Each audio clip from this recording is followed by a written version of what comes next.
Looking for clarity and confidence when it comes to decision making for your business? You've come to the right place. You're now listening to the Atomic Business Coaching Podcast. Okay, welcome back. And we're so excited for you today because you don't have to listen much to Adam and Tom. Isn't that right, Tom? That's right, Adam. Have to change for once. Yeah, so we don't have guests on all the time, but we have found one that we feel brings a tremendous value to our community of business owners. We have Evan Mestman on, which Tom is going to do a nice introduction. And today what we're going to talk about is how to optimize health for business owners. That's all of you. So Tom, why don't you let them know who Evan is? Sure. So, Evan is a health and wellness and mindset coach. He's also a registered dietitian and diabetic educator, and he's authored a book called The Habits of Healthy Eating. And, Evan, we welcome you to the show. You and I have a kinship being in the healthcare space, knowing how important as a former physician assistant. I always talk about health with people and how it's so important as business owners to be healthy individuals. So thanks for being here. So, Evan, we're going to go through some questions and get some feedback, hopefully teach the audience. But before we do that, why don't you introduce yourself a little bit more? Let us know about your background as well. Sure. Thank you, by the way. I'm grateful to be on this podcast and have the opportunity to talk to you business owners. I started in this field way back when I was my first client. My nickname was Heavy Heavy. And I didn't like getting bullied, but I wanted to do something about it. And I finally did. But it really was just changing simple habits day over day over day. I saw my mom go on crazy diets every Monday, and she'd start a new one.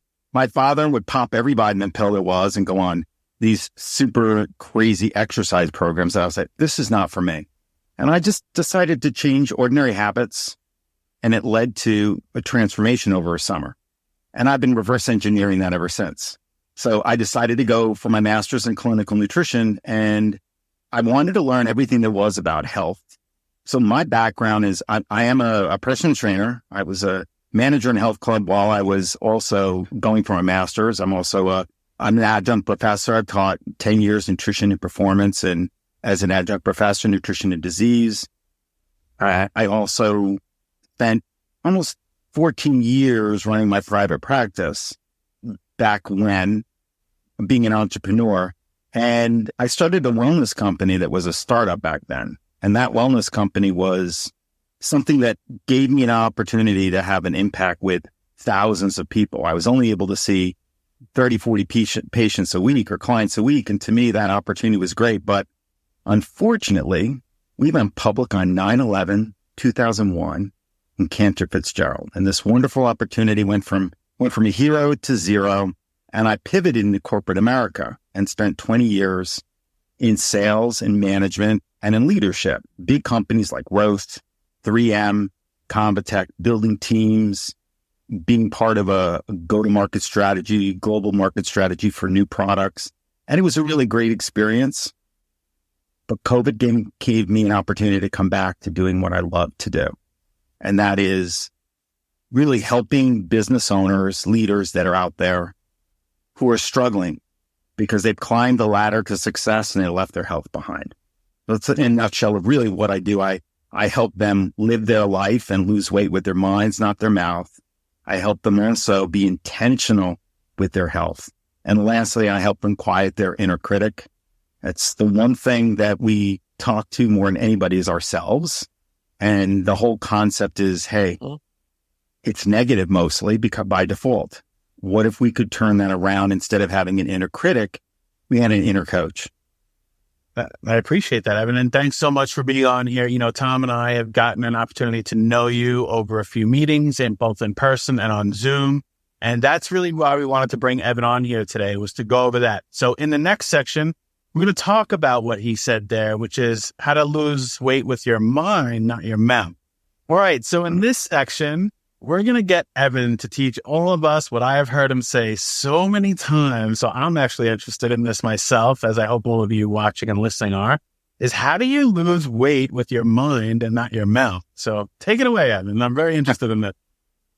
So the concept, it catches you, right? It's like, well, why am I losing weight with my mind and not my mouth? Well, diets, everybody's on a diet. The diets are out there forever. And I went to school. I learned about all the different diets. Diets are transactional. And if you think about, what's transactional? You're exchanging something for something else. So let's say you want to go on vacation, you want to look good, you want that six pack, or you want to look good in your bathing suit. You're going to go on a diet. It's all about outcomes. That's transactional. And part of the problem with that is that diets don't work. 98.9% of diets that people go on, they gain the weight back. I mean, even the statistics for gastric bypass surgery, where people go in there and literally destroy their insides and bypass their stomach and just really change their whole digestive system. In 3 years, 85% of the people gain the weight back. And within 5 years, you have almost 90% weight gain. So it's a little better, but not much. You're going under the knife. So what do I mean?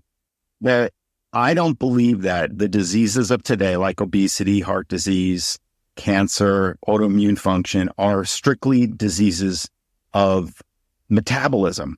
I really believe they're diseases of the neural pathways in our brain. It all comes down to habits. And if we can change those neural pathways, you can change really the habits, and and the habits are the system that's going to get you where you want to go. And you have to start falling in love with the system and not the outcome.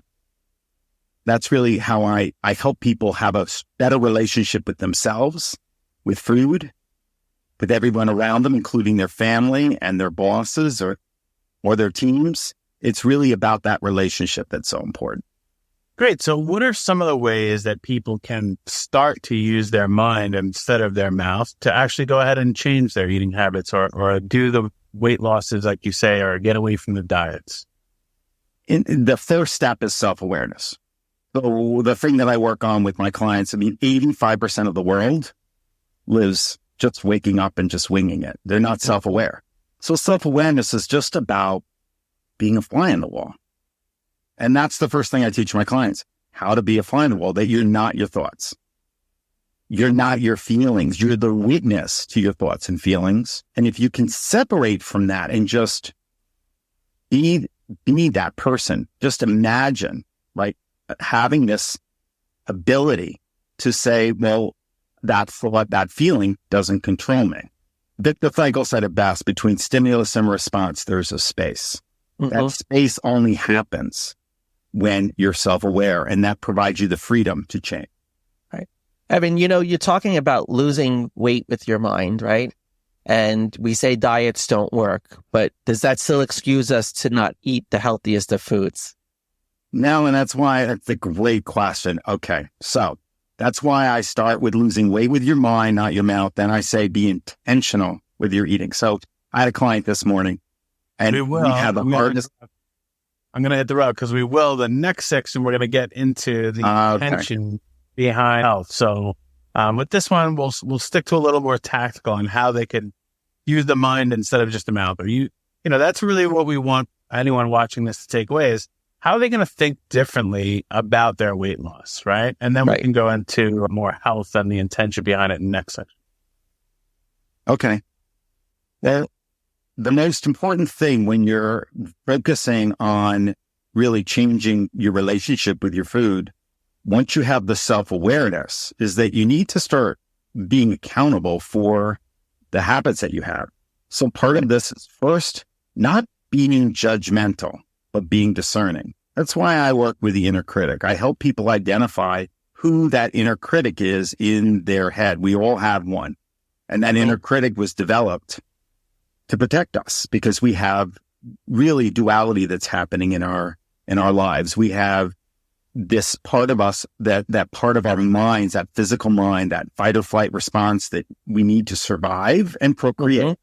And then there's another part, which I will call the soul or the spiritual, the higher level energy of needing to grow. So we have this duality of control, being in the comfort zone, and growth, of wanting to constantly grow. And I think it was by design. And part of what I do is to teach people, how do you get out of your comfort zone comfortably by tapping into that power state of the mind? Primal, going to keep you safe. But Safety is not going to get you anywhere. That keeps you stuck. And so many people are stuck and afraid of change. They're stuck in their comfort zones. Right. And I guess that's where, it's really important to develop that self-awareness. And as you said before, to talk about setting the intention. So in the next section, let's get into talking about how business owners could be more intentional with their health. All right. So Evan, how can someone really be successful and be intentional in setting their eating habits and improving their health? Especially for the ones, people who are watching this webinar, they're very busy business owners, right? Yep. It's hard to set the intention on your health when you're trying to set the intention on building a successful business and having a successful family. So that's what I think most people here should take away, is how can we set that intention with their health while they're busy in all other realms? And it's a great question. I think the main problems that business owners have, it boils down to three things. They're afraid of change. They're stuck in the comfort zone because they're just afraid of the change that's happening. The second thing is that they're overwhelmed with just being in charge of the everyday running of the business, of constantly putting out fires. And that everyday stress leads to long-term anxiety because they don't understand that they need to ask for help, and they get to burnout. And the last thing that happens is they don't experience mojo anymore. Mojo is moments of spontaneous joy because they're not living in the present. I mean, the problem right now is that most people, when they've done the research and they looked at surveys of business owners, and they found, like, where are they spending most of their times thinking? Rumination, right? Well, 12% of it's in the present. So, I'm sorry, in the past. So you're thinking only 12% is in the past. That's regret sometimes in the past. You're spending about 28% in the present. Well, we're spending more than double that amount of time in the future. And most people are wasting their time because do you have any control over the future? No, you have control over the precious present, which is part of what I try to help people do, is to slow down so they can speed up. That slow down is spending time being mindful, of being intentional. And there are specific tools that I use. One of them is my commitment log. All my clients get one of these. It's what can you commit to? What are the behaviors that you can do every day that if you did them with 100% commitment and 100% integrity, that's going to get you 3 steps closer to where you want to go?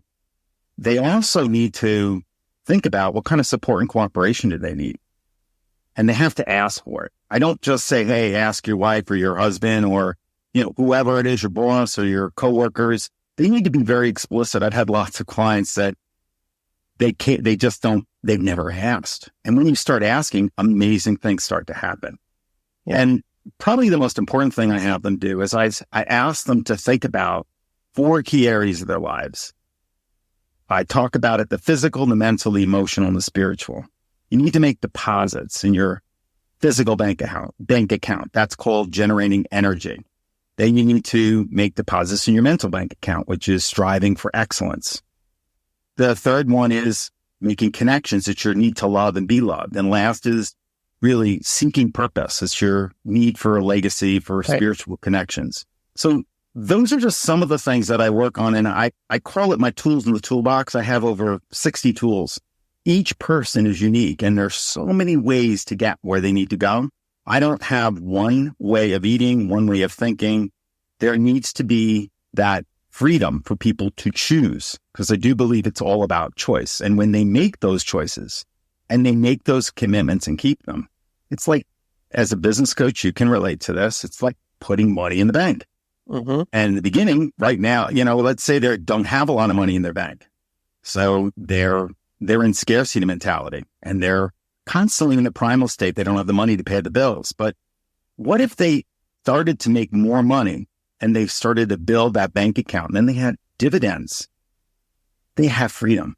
And it's the same way that their commitments become greater than their compulsions when they make those deposits in those bank accounts that I call health deposits.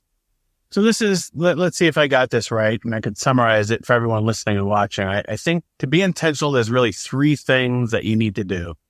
So number one is you have to have awareness. Number two is you have to be in the present. And number three is you have to pay attention to making deposits into those 4 areas. Would that be correct? Absolutely. Great.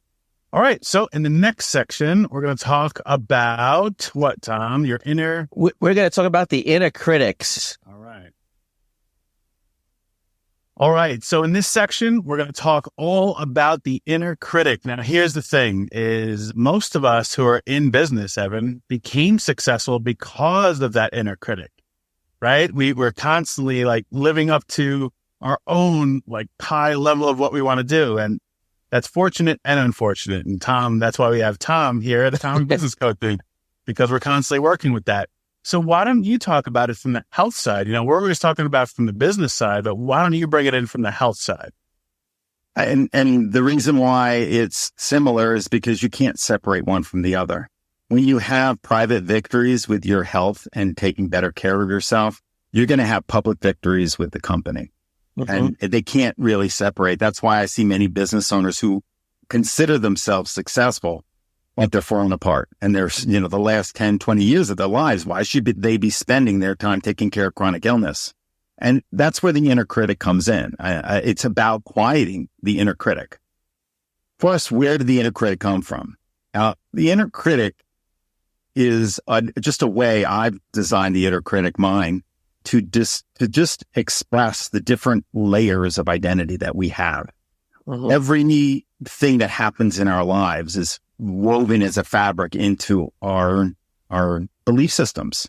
And there are times when we are children, usually within the first 6 to 7 years of our lives, where we're developing this inner critic based on what we're reacting to. Like for me, I was creative, so I would draw with crayons on the wall. Now, if I had Einstein's mom, she would have sat down and she would have drawn with me, which is what happened with Einstein. He spilled milk on the floor and Einstein's mom sat down and played with him and then said, okay, it's time to clean up. Not my mom. If my mom was and it was like, and what did I do? I reacted, but here's what happens. When you're a child, you want to feel safe. You want to feel that you're secure. And you hear your mother or this scary mom come out, and because you don't have that ability, you blame yourself that, must be something I did. Mm-hmm. That there's something wrong with me because my mom is my mom. And so I must be bad. And this creates the different layers of the inner critic, whether it has to do with approval, self-reliance, or reliability. Those are really the root causes of these inner critics that I created. There's 10 of them, and each one has a different flavor. I have one I would call him the perfectionist maestro. My wife would disagree, but I know that it's in there. And the faceless judge. You're just not good enough. You're not strong enough. You're not good looking enough. You're just not enough. And the inner critic says, like you said, Tom, you'd be nothing without me. You'd be sitting on the couch doing nothing. You need me. I'm your best friend. And that lie is really what we need to get to. That lie it's a lie. It's a deception to keep you in your comfort zone. Yep. And how do you stop the lie? Well, it's not about shutting it up. I talk about silencing or quieting the inner critic, but it's about developing that part of you, that child, going back and developing that part of you that said, I'm no good, and looking at it through the eyes or the lens of the adult and practicing. I have a 21-day inner critic challenge that allows people, it's on my YouTube channel, it allows people to practice for a minute a day. It's just exercise takes a minute a day. Like you said, they didn't have time, they're busy. If you can't give me a minute, I can't help you. Right. And what happens is when you shine light on this inner critic, it shrinks. It's there to get attention. It's there to keep you safe, but it doesn't serve you anymore. So what I do is I help them develop new habits based on new belief systems. I call them new neural circuits. We've got to fire those neural circuits differently. And it takes time. But what happens is suddenly they're no longer listening to those lies, and they're starting to develop the power side instead of the primal side of their identity.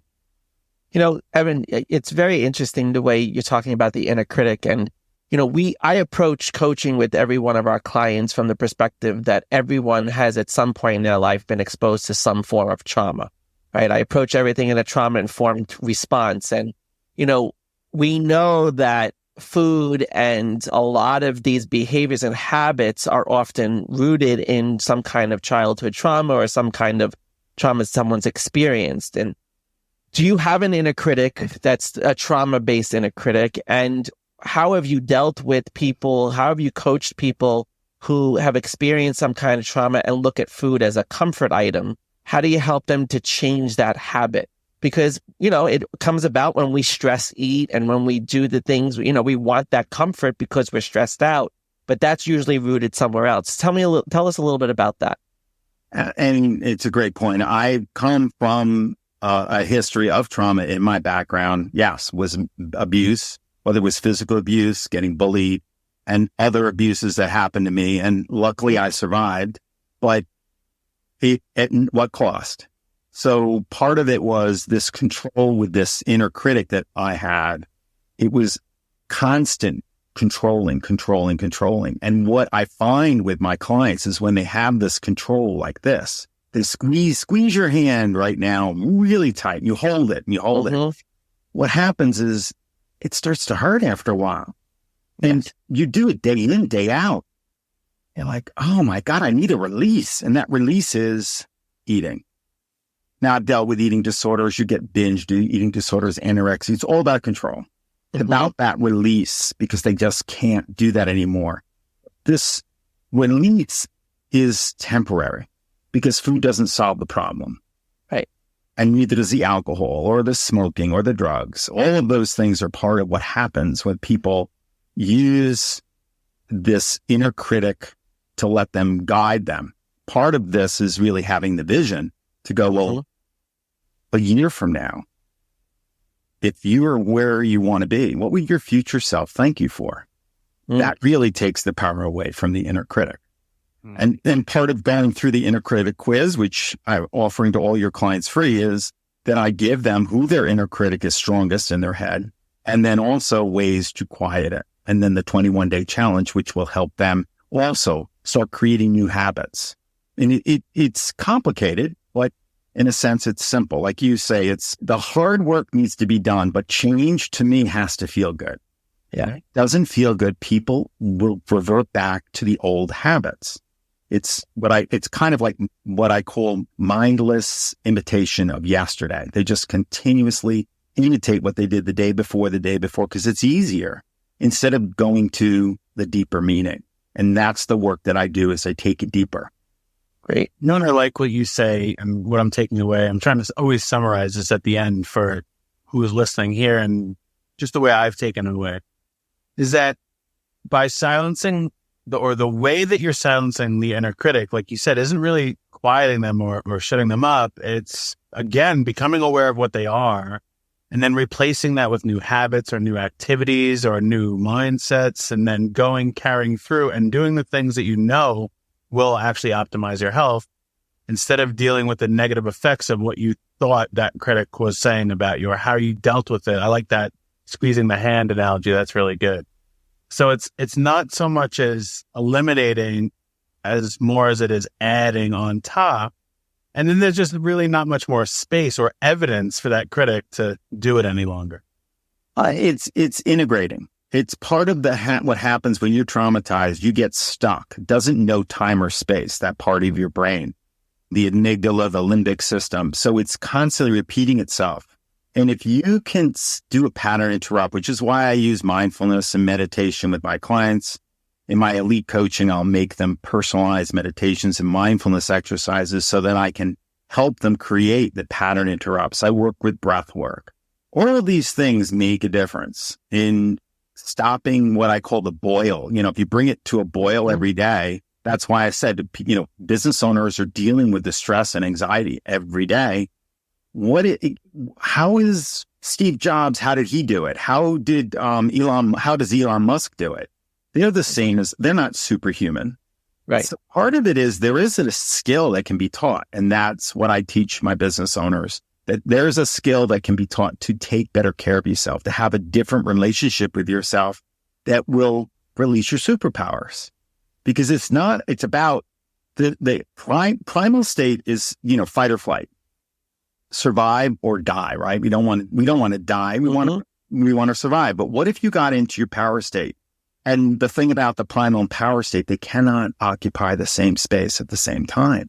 So if I can create a pattern interrupt to get you out of your primal state and then help you develop creativity and imagination, vision, and being able to just be empathetic, have some compassion for that part of you, that child part of you, what ends up happening is we allow that part of that inner critic to start growing up instead of being stuck. They start changing and growing, and they become you can't see it, but up on my shoulder here is my inner coach. I keep him on my shelf. It's my Yoda. Smart. All right. So in the next section, we're going to talk about how we strengthen our attitudes towards health. All right, Evan. So we have some interesting mindsets. We have the inner critic. We're talking about how to change our lives with our mind instead of our mouths. But how do we strengthen this? So really, how do we strengthen the attitude we have towards physically eating? Well, we talked a little bit about before, but I think that creating momentum is the key. I teach my clients how to create momentum and also how to develop their attitude muscle. I call it the attitude muscle, and there's 4 muscles. We've already talked about a few. One of them is being a fly on the wall, self-awareness. The second one is create a blueprint. Houses are not built without a blueprint. You need to imagine it, and we have the vision. And once you actually have that vision, a lot of times it may not exactly be what you put down on paper, but it's maybe better. But it's giving you a blueprint. The third one is an internal compass. Everybody's got an internal compass of really understanding the difference between what works for them, what doesn't, that the thinking that they got. I tell them it's the thinking, not the eating. You've got to be aware and be sure that there is an inner physician in you that's aligned with where you want to go. And if they don't have those tools, if they're weak, we need to develop them. Just like, you want to build the muscle and the bicep, you got to go to the gym, and going once, twice, 3 times, it's not going to do it. But if with intention, if you're going 3-4 times a week to the gym, maybe more, and you're working out with intention, and you do it over a period of, let's say, 4 months, 6 months, you're definitely going to see results. It's about, but falling in love, though, with that process, not with the outcome. And the last attitude muscle is taking action. It's creating momentum. I call it igniting forward momentum. And that is, to me, the most important one, because you've got to really have the courage to take charge, right? You're in charge. No one else. No one's there to save you. I'm there as a navigator. I'm not doing the work for my clients. They're the drivers. I'm the navigator. We're all driving towards the edge of a cliff. We're all going over. That's life. My job is for you to enjoy the ride. And if you're 100 feet from the cliff, we got to slow down. Right. Maybe stop, enjoy, get out of the car for, a little while. Yeah. And that's where I saw a connection with that. When you're talking about the momentum and building a muscle, and, everybody here knows you can't go be a bodybuilder tomorrow, right? You can't go run a marathon tomorrow, right? All this takes time. And then you said the other part of it, which is you have to learn to enjoy it. And that's what I've noticed a lot with our clients, with friends, even with myself, is when you're trying to change your attitude towards health, it can't be like for this duration of time, right? That's what so many people, I think, do, is their attitude is, well, I'll do this for now. And I think a lot of it has to be, I'll do this forever. Like, if you can't sustain your attitude towards health for the rest of your life, it's not going to work. And this is my opinion. Obviously, I don't have medical degrees like the two of you do. But when I just look at it from a logical standpoint, I'm a very instrumental support, and that's problem solving. And I think if you're going to problem solve, you got to problem solve forever, not for now, right? Because if you just solve for now, it's going to become a problem again when you stop doing that. So how do you actually have people, Evan, start to enjoy this process, enjoy gaining that momentum, enjoy building that muscle? It's a great question, but it's all about reframing. So a lot of people think they're in a prison, and they actually are. So maybe like even in the coffin, right? 6 feet under. So what if you reframed it and said, instead of being in a coffin, you were a seed planted in the ground? You just haven't sprouted yet. And all you're doing is looking at the surface, but the roots are growing.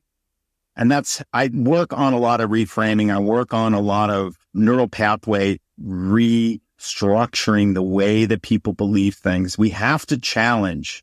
You must challenge the way that your belief systems are designed, because belief is very different than values. Values are tied to your identity. And here's your identity. Here's what your behavior is. You're still good inside. Your identity, you need to believe that you're good inside. You're a good person, right? But behaviors might be self-defeating. A lot of times people mess up both of those. And the idea is to teach them, because the inner critic is going to lie to you and let you think that your behaviors are your identity. It's to help them develop these skills, this understanding, and make very small commitments. I'm very big on tiny, tiny habits. And that the seed analogy it's really, really good, because it comes back to what you were saying earlier on, which is when you put light on the critic, it shrinks, right? And we need sunlight to grow a seed. And if you're going to change what you're doing about this and have intention, you have to go out there and water that seed every single day. So it's a good culmination of everything that you've said today with that seed analogy. And that really does, if you think of it as a seed, that would change your attitude, because if you can't just plant the seed, you're responsible for it, right? You have to actually go do the actions to get that thing to grow. If you just let it lay there dormant, it will die, right? Nothing will come of it. So that's a wonderful analogy. It's powerful. I don't know if you came up with it on the spot, or because I'm a big analogy guy. I love an analogy. So very powerful. Thank you. I'm a gardener, so a lot of my analogies are in the garden. There you go. I mean, business coaching, I look at my team as a garden. Sometimes there's somebody that's just growing so fast that I got to move them. And sometimes there's somebody who's floundering, and if I don't move them, it's going to die. Yeah. And being intentional and being aware that way is really important. And if you don't trim, if you don't cultivate, everything's going to look like a mess in a little bit of time. So it's just, that's why I love to garden too. It helps me be mindful and it keeps me grounded. Beautiful. All right. In the next section, we're going to wrap this all up and see, what should you really take away? What should you expect from this? We've talked so much about the inner critic and silencing it and putting this all into perspective and the reframing. And like we just wrapped up with the idea of the seed and how we need to grow that. So if we do all of these things, if we learn how to adjust our attitudes and do everything that you've said so far, what should we expect as an outcome? Well, you're going to see the results that you want. I mean, part of this is about people have to see results, but I have clients that still text me after 25 years of working with them on their birthday, of letting them know how they're doing and that they're still where they want to be and they're living their best life. I had a client text me yesterday. She's a CPA, and this time of year, right? I know, could be any time, but today's tax day for those that are watching it. April 15th. She texted me last night, said my blood sugars are double digits. She's lightest she's ever been. And she is doing so amazing. But now she initially came to me to say, I wanted to lose some weight for my daughter's wedding. And so she lost 30 pounds. But now the goal is she's down over 60 pounds. She wants to get off medication completely. That's what it is. It's about living your life with more mojo and living the life you've always dreamed of. Right. And having your cake and eat it too. No pun intended here, but it's, if you are doing something and you feel miserable, you're not aligned. And you can change that with your mindset. Things are hard. It doesn't mean that you can't enjoy the process, especially when you think about the outcome. Right. And I want people to be able to retire and travel the world, get down on the ground and play with their grandkids and enjoy what time they have left, not spend that time managing a chronic illness. That's really my goal. And that's really what it's all about. I really want to help people see that they can do it all, that they can make it happen. I mean, you can't control everything, but you can control your choices. You can't control what happens to you, but you can recover as quickly as possible, and you can use every opportunity to learn or grow. Well, I love what you said in the beginning of this section is the results that you want. And it aligns so well with what Atomic Business Coaching, what our process is. Our process is believe, behave, become. And you have to believe that you're going to do these things. Then you have to behave like it and you will become it. But it needs to be your choice. And that's why I love that you said the results that you want. Because, if we're eating and just running and eating whatever is in front of us without intention, letting that inner critic get there, you're going to become something that you didn't want to be. So I believe that if you follow everything that Evan's saying here, and hopefully dig in with him deeper, that you can learn to behave like it, and that you will become the results that you want. So Evan, I want to thank you so much for being here today, but here's what we're going to do. I'd like to give a little plug for you, what you're doing, how anybody who's watching or listening to this can take this further with you. So why don't you let them know any of the different things that you have going on right now, and anyone who's driving, don't worry, we'll put it in the show notes. If you're watching the course, we'll have it in a separate document where you can click all the links and connect with Evan. So, but why don't you let everybody know here? Sure. And just so you know, my process is become, be strong, be grateful. So it kind of aligns perfectly with what I didn't know that. That was great. So why do you think we synced up so well? I loved it. Yeah. So my website, I have proattitudes.com. If you do a /follow, it's a link tree that has everything on there where you can schedule an appointment with me. You can either take my lifestyle challenge assessment, so you can find out exactly out of 7 key areas of your life, which ones are you having challenges with. You can discover your inner critic. And I think there's a free download to my book. On my website, you can get a free download of my book, or you can buy this on Amazon. Yep. Beautiful. All right. So last thing, how do you work with people? Do you work, how is it? How do you operate? If someone chose to really start taking this seriously and hiring a professional like you, what can they expect? What ways do you go about actually implementing all this wisdom and getting them to take that action? So I work with people either one-on-one. I have an elite coaching business that I work with my clients, but I also want to be able to help people beyond that. So starting in May 1st, I'll be starting a group that I had started in the past, but it's something that is about silencing your inner critic, where I want to take people understanding from a perspective of health, how they can work to silence their inner critic. And it's going to be once a week in a group program with a lot of support, along with learning what your inner critic is and having the 21-day challenge involved in it. So, and there are my Facebook group, which is called Optimized Health for Leaders. So there's free ways that people can learn to work with me. I'm on every channel, not every, but LinkedIn, Facebook, TikTok, Instagram. So I'm post nearly every day and sometimes twice a day. So they can find content. I have a wonderful newsletter called Intentional Health on LinkedIn. It gets posted every month along with a blog on my website. So there's an awful lot of ways that you can learn to work and do some of these things on your own until you feel the need that you need the coaching. And remember, what's a coach for? I'm your navigator. I'm there to get you there faster. It's really about if you are struggling, that's what coaching is all about. Excellent. Fantastic. So thanks again. And all of you who are listening or watching, if you're ready to take your health serious, I know Evan takes it serious and would help you to take it more seriously. So thanks again, Evan. We appreciate you being on. Thank you for having me.